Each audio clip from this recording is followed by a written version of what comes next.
Sa problema, may kadamay. Sa solusyon, kami ang tulay. Operation Tulong. Sa pangangailangan, may aalalay. Ang kahilingan, abot kamay. Operation Tulong. May kwentuhan, may kasiyahan.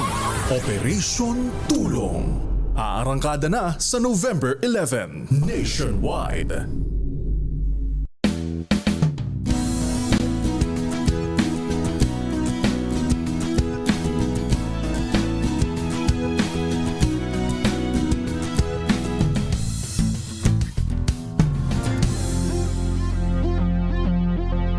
Maynila, Maynila, ito ang Pilipinas!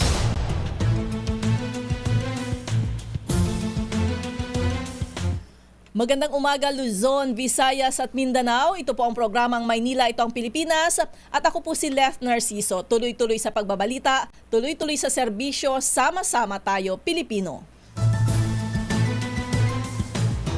Sa ulo ng ating mga balita, malakihang rollback sa presyo ng produktong petrolyo kasado sa Martes. Maynila, Maynila, ito ang Pilipinas! Department of Labor and Employment nagpaalala sa mga pribadong kumpanya sa on-time na pagbibigay ng 13th month pay sa mga empleyado. Maynila, Maynila, ito ang Pilipinas! Bureau of Fisheries and Aquatic Resources naglabas naman ng bulletin sa 10 lugar na positibo sa toxic red tide. Maynila, Maynila, ito ang Pilipinas! 5 pang bayan sa Oriental Mindoro isinailalim sa state of calamity dahil sa African swine fever. Maynila, Maynila, ito ang Pilipinas! Mas mataas na multa sa EDSA bus lane ipatutupad simula bukas. Maynila, Maynila, ito ang Pilipinas! At mas pinalawak na Operation Tulong inilunsad ng Manila Broadcasting Company. Maynila, Maynila, ito ang Pilipinas! At ngayon sa detalye ng ating mga balita, asahan na ang malakihang bawas presyo sa mga produktong petrolyo ngayong linggo. Sa pagtaya ng oil industry sources, 3 piso hanggang 3 piso at 45 sentimo ang tapya sa kada litro ng diesel. 2 piso naman hanggang 2 piso at 50 sentimo sa kerosene at hanggang piso sa gasolina. Ang panibagong galaw sa presyo ng produktong petrolyo ay bunsod ng bumababang demand sa langis sa Amerika. Maynila, Maynila, ito ang Pilipinas!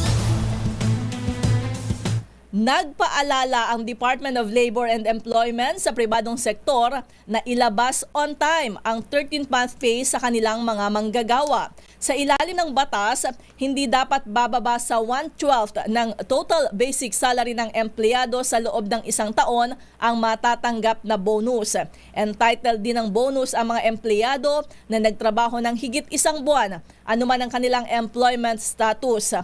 Ang maagang pagre-release ng 13th month pay ay alinsunod sa Labor Advisory No. 25-2023 na pirmado ni DOLE Secretary Benny Laguesma. Maynila, Maynila, ito ang Pilipinas!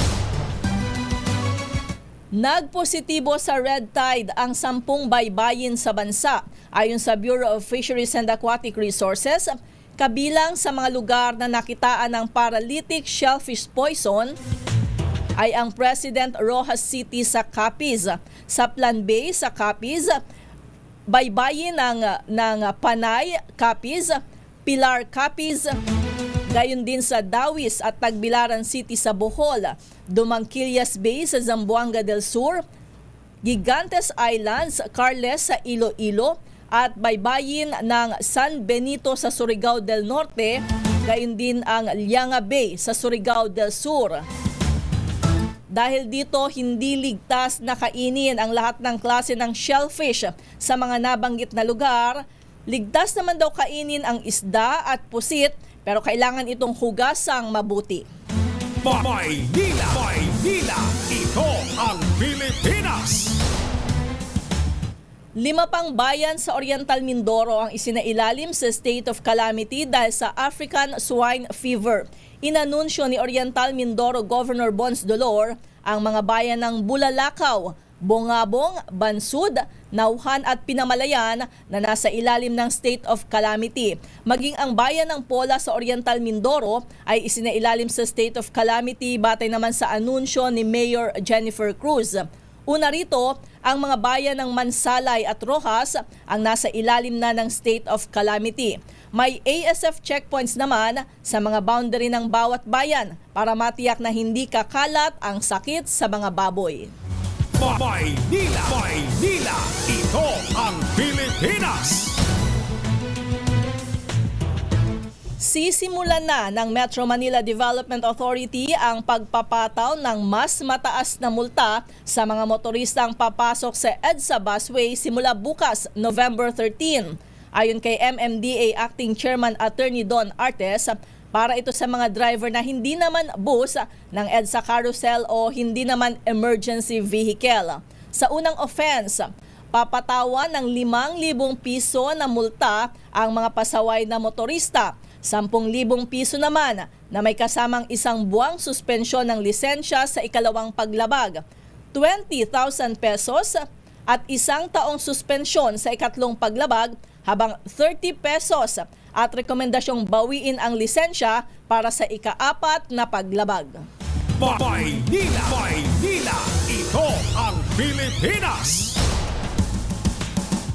Formal na inilunsad ang pinalawak na programang Operation Tulong ng Manila Broadcasting Company. Isinagawa ang launching ng MBC Operation Tulong sa San Andres Sports Complex sa Maynila, kasabay ng iba't ibang mga istasyon ng radyo sa Luzon, Visayas at Mindanao. Kabilang sa alok na serbisyo ng MBC Operation Tulong ay libreng medical check-up, gamot at pagkain. Itinatag ng flagship station ng MBC na DZRH Radio ang Operation Tulong 45 taon na ang nakaraan.